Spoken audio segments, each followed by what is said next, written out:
إن الحمد لله نحمده ونستعينه من يهده الله فلا مضل له ومن يضلل فلا هادي له وأشهد أن لا إله إلا الله وحده لا شريك له وأن محمدا عبده ورسوله صلى الله عليه وعلى آله وسلم أما بعد. Nous continuons Inch'Allah dans le Mubtada et le Khabar. Nous avons fini le Mubtada et maintenant Inch'Allah nous allons rentrer dans le Khabar. Et Ibn Ajurrum rahimahullah nous informe que le Khabaru Qisman, le Khabar est de deux parties. Mufrad ou Ghayr Mufrad. Mufrad qu'on traduit par singulier, mais là je vais traduire plutôt par seul parce que c'est pas le singulier qui est l'inverse du duel du pluriel, c'est autre chose. Le Mufrad ici, c'est pas le singulier comme qui est l'inverse du duel du pluriel, c'est autre chose. Et le Mufrad est autre que le Mufrad. D'accord? Donc le Khabar est de deux sortes. Le Mufrad, Fal Mufradu, alors le Mufrad, Nahu, c'est comme Zaydun Qa'imun. Donc nous allons faire l'Irab, Inch'Allah. Zaydun Mubtada'un Marfu'un bil-ibtida' وعلامة رفعه الضمة الظاهرة على آخره. قائم خبر مرفوع بالمبتدأ وعلامة رفعه الضمة الظاهرة على آخره. Voilà, c'est un mubtada, un khabar de ce qui est du plus basique. Pour ceux qui ont un peu plus avancé, ils savent qu'en fin de compte il y a un troisième mot, que qa'imun ya'mal amal al-fi'l. Ce mot là, il fait l'action du verbe et donc en fin de compte dedans il y a un fa'il qui est dans qa'im mustatir fihi jawazan taqdir huwa ya'ud al-mubtada. Ça c'est pas à notre niveau. Concrètement, il y a trois mots ici, il n'y a pas que deux mots. Mais ça ne nous intéresse pas pour l'instant. Et Ghayr Mufrad, et l'autre que le Mufrad. Alors je vais pas dire le mot seul ou singulier, mais je vais dire seulement le mot Mufrad, parce que là on va expliquer ce que veut dire le mot Mufrad dans le chapitre du Mubtada et Khabar. D'accord? Parce que le mot Mufrad il a plusieurs sens, suivant dans quel chapitre on se trouve. Quand on se trouve dans le chapitre de Al-Kalam, qu'on a vu Al-Kalam par exemple, le Mufrad c'est le singulier, c'est-à-dire que Rajulun c'est Mufrad, d'accord? Rajulan ça c'est Muthanna, Rijalun c'est le pluriel, d'accord? Mufrad ici c'est un autre sens. Mufrad, je vais venir ici, la définition elle est là. Après les exemples, je vais donner la définition.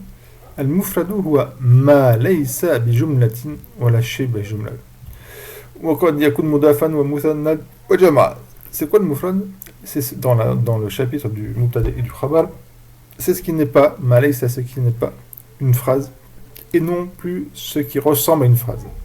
Wa la shay bi jumla. Une presque phrase ou ce qui ressemble à une phrase. Soit on traduit par presque phrase, chef de jumla, presque phrase, ou quelque chose qui ressemble à une phrase. D'accord?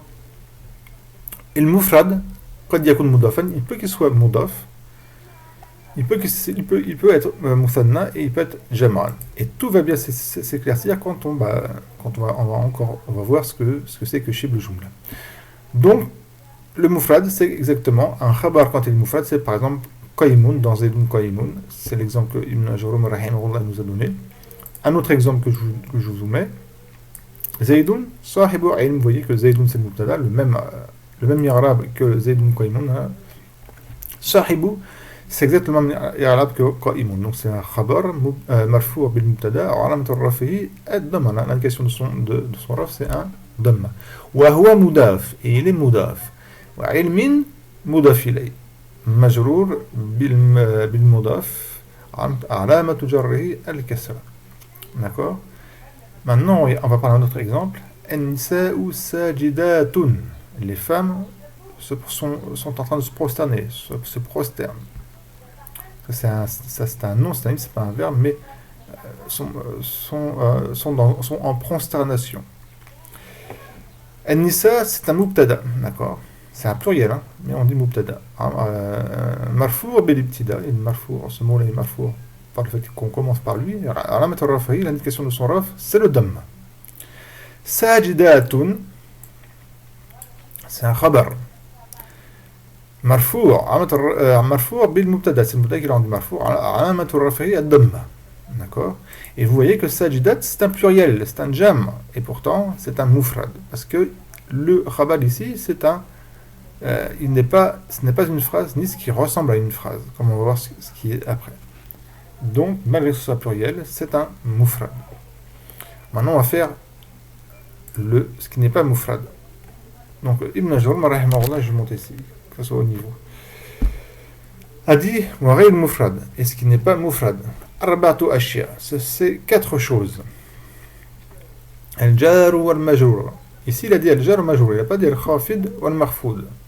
Alors que dans mon début, il a dit al-khafid wal-makhfoud. Notez bien qu'ici, il a dit al-jar wal-majrour.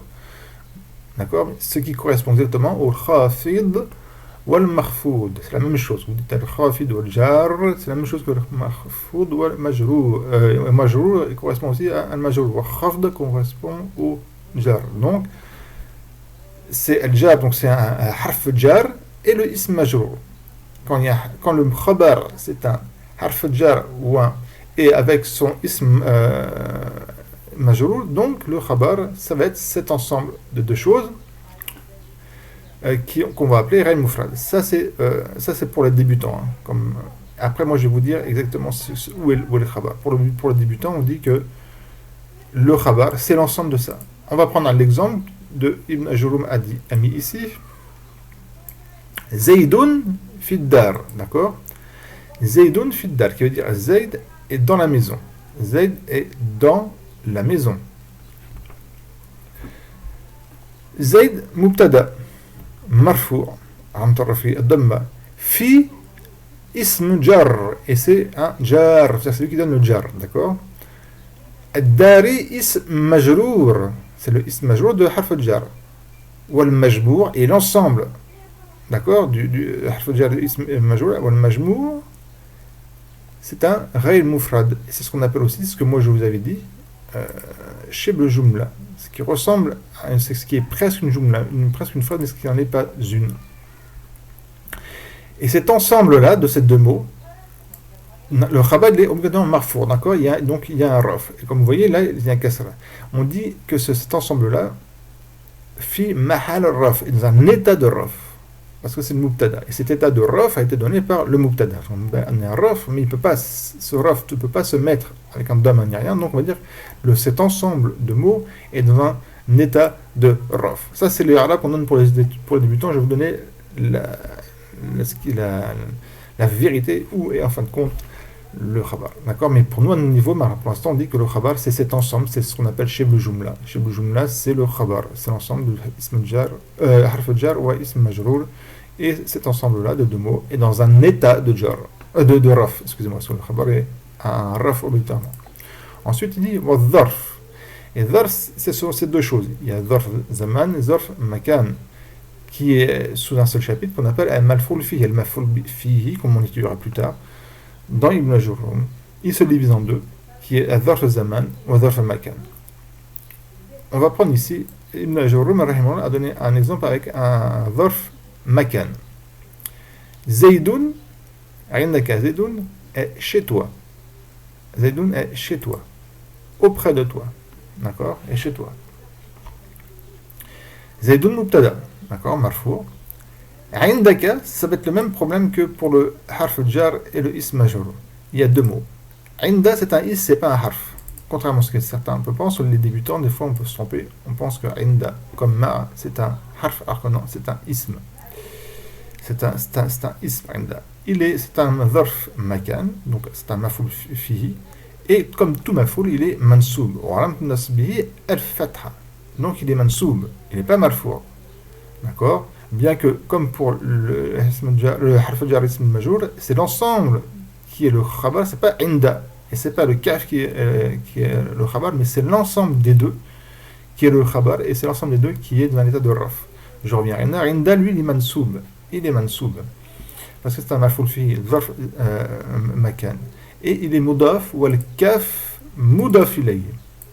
D'accord? Mabni ala fatha fi mahal jar. Et l'ensemble, d'accord, de ces 2 mots, c'est le khabar, et c'est aussi ce qu'on appelle un shibl jumla. Ensuite, Ibn Jawm dit wal fi'lu ma'a fa'ili, et le fi'l avec son fa'il, c'est-à-dire il aurait pu dire quelque chose de plus simple, il aurait pu dire wa al-jumlatu al-fi'liya, il aurait pu dire ça aurait été même peut-être un petit peu plus explicite, surtout pour les débutants, Wal-jumlatul fi'liya, et la phrase verbale. Parce qu'enfin, il veut par le fi'l avec son fa'il, la phrase verbale. Parce que ça peut être autre chose aussi qu'un fa'il, ça peut être un fi'l avec son naibul fa'il. Et oui, ça peut être aussi un fi'l avec son ism, comme on verra, par exemple, ça peut être, le fi'l, ça peut être kana, qui est un fi'l naqis, comme on va l'étudier, Inch'Allah. Et à ce moment-là, kana, il n'a pas un fa'il, mais il a un ism. Donc, quelque part, il y a une erreur, c'est-à-dire que c'est la définition de dire que le fi'l ma'fa'ili, elle n'est pas très exacte, elle n'est pas, même pas exacte. Elle n'est pas exacte. Le mieux, c'est qu'il aurait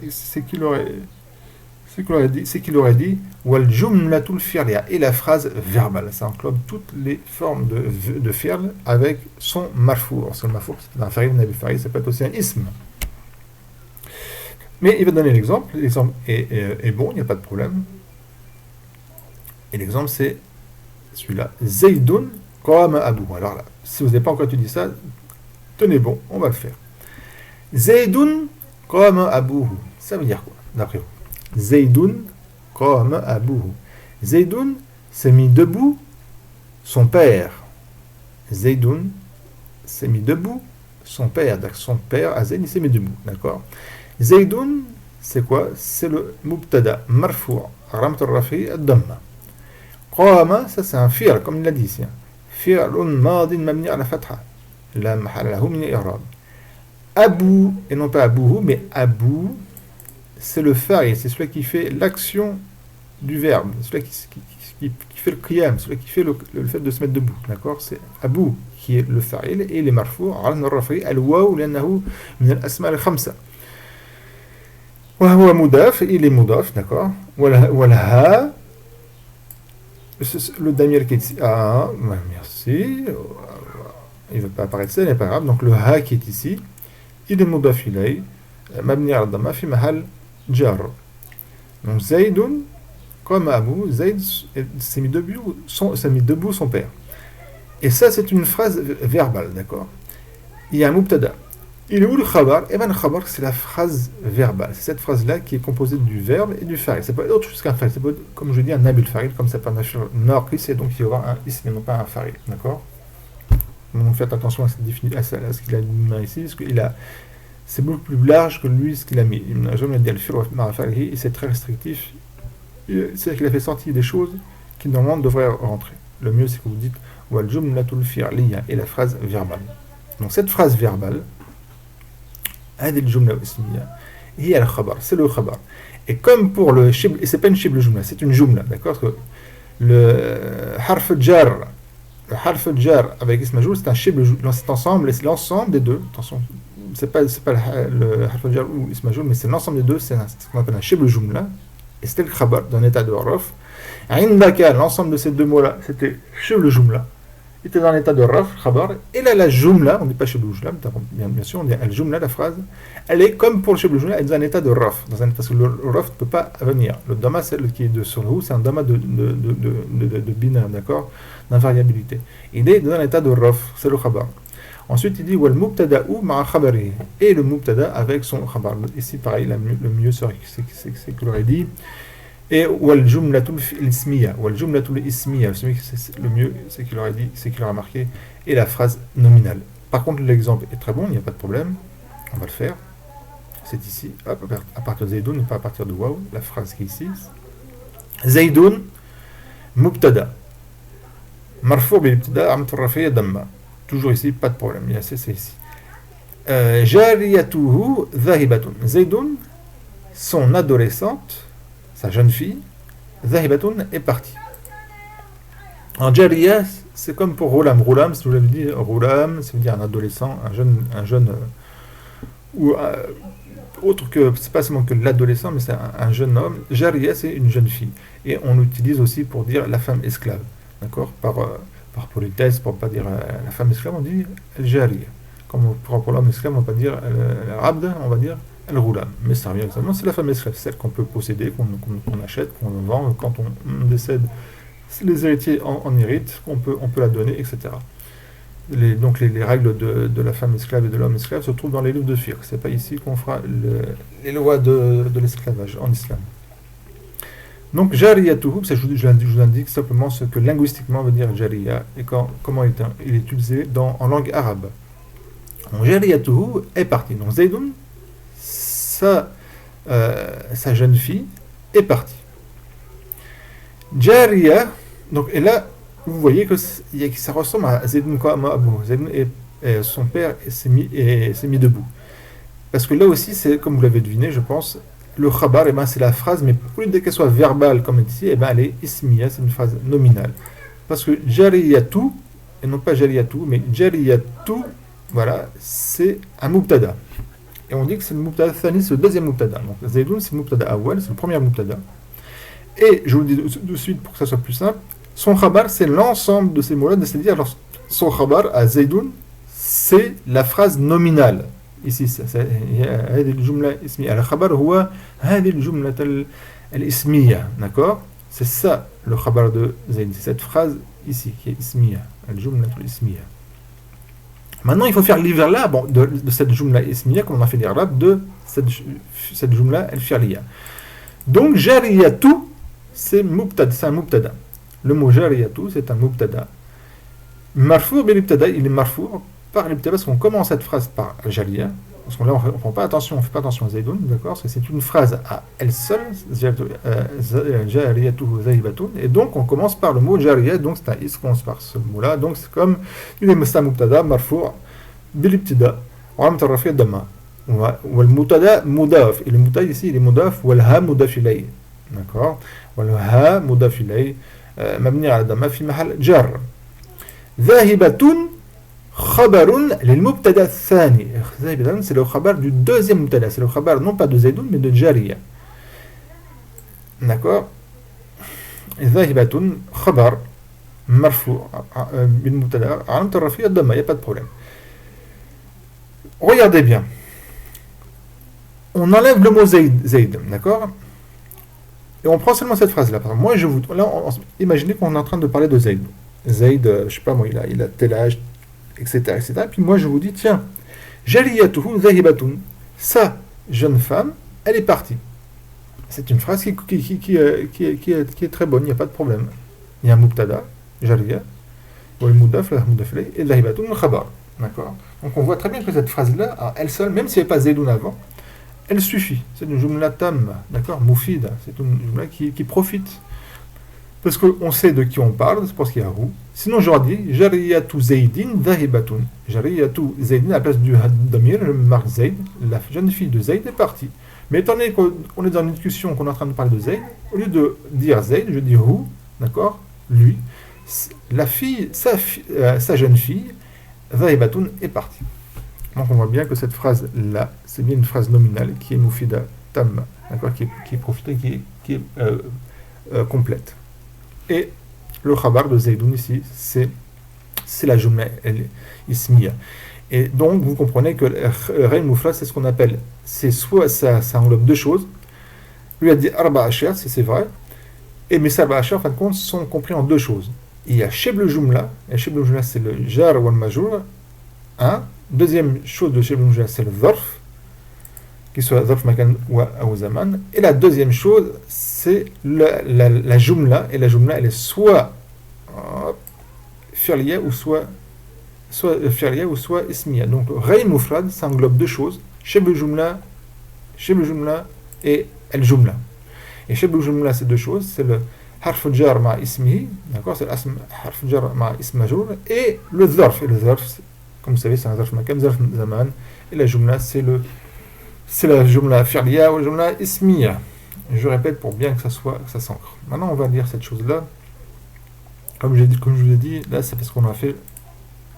Je vous ai fait l'irabe et donné la définition du Rayn Mufrad à la manière, comme on donne pour les débutants, d'accord, mais je vais quand même vous donner ce qui doit être connu à un niveau, juste au-dessus.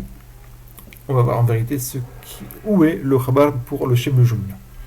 Car, pour ce qui concerne la Jumla fi'liya et la Jumla ismiya, c'est totalement vrai que c'est les deux Jumla fi'liya et Jumla fi'liya et Jumla ismiya qui sont les khabar, d'accord? Ils sont dans un état de raf. D'accord. Mais concrètement, pour le Sheb Jumla ici, c'est faux.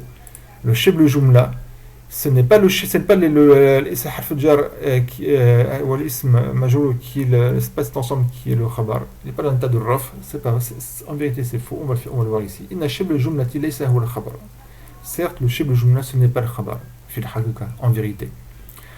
Bel le khabar, mais le khabar ma ta'alaqa bihi shibl jumla. Mais le khabar c'est ce que à quoi s'est accroché le shibl jumla. Et sur quoi il s'est accroché, il est ma'zoufan, wujuban, il est effacé obligatoirement, il ne peut pas apparaître. Takdirhu ka'inun ou mawjoudun. Et qu'on l'évalue, cette chose pareille, par ka'inun ou mawjoudun. On peut aussi l'évaluer par un verbe, mais on va faire simple. Il y a deux choix, soit on l'évalue par un ism, ou soit par un verbe. On va faire ça, on va faire par un ism. Et maintenant, on va revenir avec ce que je viens de vous dire, on va revenir pardon, avec ceci. En vérité, Zaydun fiddari, c'est Zaydun Ka'inun fi dari, ou si vous préférez, que ça soit plus explicite, Inch'Allah, Zaydun mawjoudun fi dar. Zaydun est mawjoud, peut-être que vous connaissez, normalement je pense que vous connaissez, ça veut dire mawjoud, c'est-à-dire présent, il est là, il est présent dans la maison. Pareil pour la deuxième shibl jumla, quand c'est un zarf, Zaydun mawjoudun indaka, Zaydun est présent chez toi. Le mot mawjoud, il a été effacé. Le mot mawjoud ici, il a été effacé. D'accord? Et c'est lui, en fin de compte, le khabar. Parce que mawjoudun, il est marfou' min al-raf'i ad-damma, al-zahira. D'accord? Il était effectué obligatoirement. C'est-à-dire que quand le khabar, vous voyez qu'il y a harf al-jar, ism majrur et un zarf ou un zarf, et bien en fin de compte, le khabar, c'est pas l'ensemble, comme dit Ajroum, en vérité, c'est ce quoi il est accroché. Parce que le harf al-jar, ism majrur, obligatoirement, il est accroché à un verbe ou à un nom qui donne l'action du verbe, comme c'est le cas pour ka'inun ou mawjoud. Ka'inun, bien sûr, ka'inun, ça va être c'est le ism varié du verbe kana, mais attention, parce que kana, il faut que ce soit le fi'l tam, parce que le kana peut être un fi'l naqis, comme on verra, d'accord? C'est pour ça que je préfère donner le mot mawjoud, pour pas qu'on tombe dans le problème du kana qui peut être un fi'l tam et un fi'l naqis. On va l'étudier ici, hein, le kana. Donc, concrètement, le khabar, en fin de compte, c'est mawjoud qui a été effacé obligatoirement. Donc, il peut pas, étant donné que le khabar, c'est mawjoud fiddar, on ne peut pas faire apparaître mawjoud. Voilà. Mais à votre niveau, à notre niveau ici, nous, on dit simplement que le khabar, c'est l'ensemble de ces deux mots. L'ensemble de ces deux mots écrits dans l'état de raf, et ça, on appelle ça un shibl jumla, d'accord? Mais si vous voulez savoir la réalité, en fin de compte, le khabar, il est effacé obligatoirement et comme j'ai dit, le harf al-jar avec l'ism majrur sont obligatoirement accrochés à un verbe ou un nom qui fait l'action du verbe. Et le zarf, c'est la même chose que c'est un mafoul fihi, et un mafoul fihi, un zarf obligatoirement, il a un verbe qui lui donne le nas. Parce que moi je vous dirais, je vous demande par exemple, Inda il est mansoub, hein, comme on a vu. Il est où le nasib? Il est où celui qui donne le nasib? Parce qu'il lui faut une particule, quelque chose qui lui donne le nasib, parce qu'il n'y a pas un mansoub sans qu'il y ait un nasib, il n'y a pas un marfour sans qu'il y ait un rafi, il n'y a pas un marfoub sans qu'il y ait un khafid, il n'y a pas un majzoum sans qu'il y ait un jazim. Et celui qui donne le nasib, afin qu'on l'ait effacé, et ben c'est mawjoud. Voilà. Est-ce que... Voilà, on va s'arrêter là, Inch'Allah. Subhanakallahumma wa bihamdik, la ilaha illa anta astaghfirullah wa atubu ilayh.